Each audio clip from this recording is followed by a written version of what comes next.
Luke chapter 6. One Sabbath Jesus was going through the grain fields, and his disciples began to pick some heads of grain, rub them in their hands, and eat the kernels. Some of the Pharisees asked, "Why are you doing what is unlawful on the Sabbath?" Jesus answered them, "Have you never read what David did when he and his companions were hungry? He entered the house of God, and taking the consecrated bread, he ate what is lawful only for priests to eat, and he also gave some to his companions. Then Jesus said to them, The Son of Man is Lord of the Sabbath." On another Sabbath he went into the synagogue and was teaching, and a man was there whose right hand was shriveled.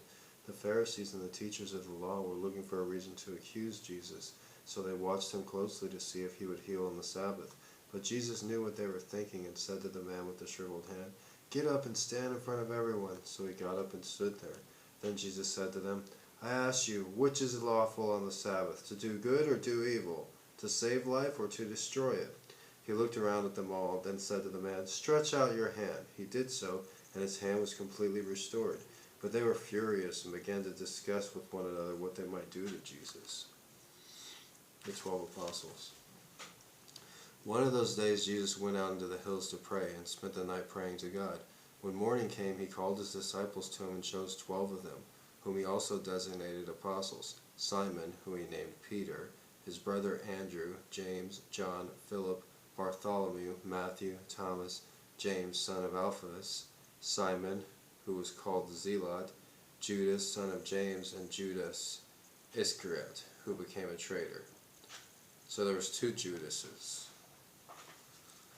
Blessings and woes. He went down with them and stood on a level place. A large crowd of his disciples was there, and a great number of people from all over Judea, from Jerusalem, and from the seacoast of Tyre and Sidon, who had come to hear him and be healed of their diseases. Those troubled by evil spirits were cured, and the people all tried to touch him, because power was coming from him and healing them all. Looking at his disciples, he said, "Blessed are you who are poor, for yours is the kingdom of God.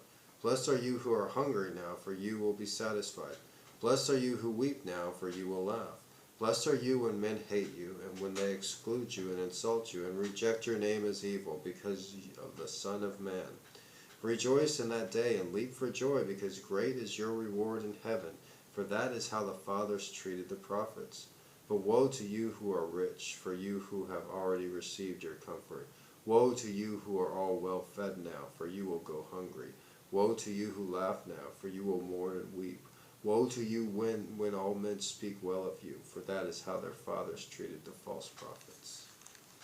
That says a lot for like the elderly, non-religious people on earth that are not concerned about the afterlife, and they're like in their 70s and 80s and just trying to gain as much money as they can, as much money. Just got to get that money, got to be the money. Like 2 billion's not enough, 3 billion's not enough, 20 billion's not enough, or 1 million's not enough, 2 million's not enough, 20 million's not enough, million, billion, doesn't matter.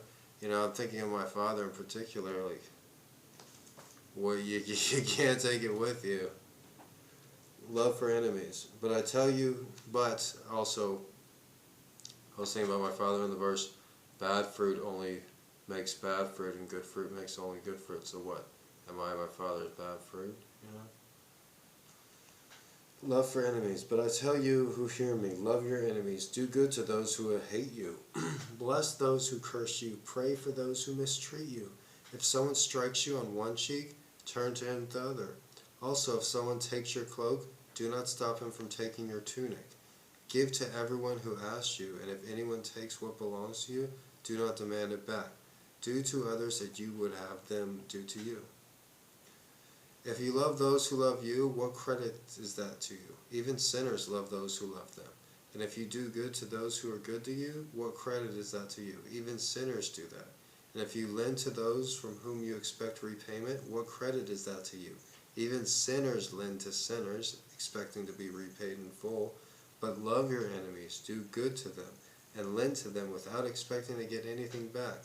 Then your reward will be great, and you will be sons of the Most High, because He is kind to the ungrateful.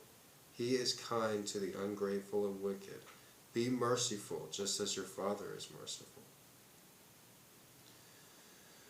Judging others. Do not judge, and you will not be judged. Do not condemn, and you will not be condemned. Forgive, and you will be forgiven. Give, and it will be given to you. A good measure, pressed down, shaken together, and running over, will be poured into your lap. For with the measure you use, it will be measured to you. He also told them this parable. Can a blind man lead a blind man? Will they not both fall into a pit?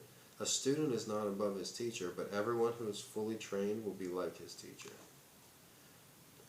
Why do you look at the speck of sawdust in your brother's eye and pay no attention to the plank in your own eye? How can you say to your brother, Brother, let me take that speck out of your eye, when you yourself fail to see the plank in your own eye? You hypocrite! First take the plank out of your own eye, and then you will see clearly to remove the speck from your brother's eye. A tree and its fruit. No good tree bears bad fruit, nor does a bad tree bear good fruit. Each tree is recognized by its own fruit. People do not pick figs from thorn bushes, or grapes from briars. The good man brings good things out of the good stored up in his heart, and the evil man brings evil things out of the evil stored up in his heart.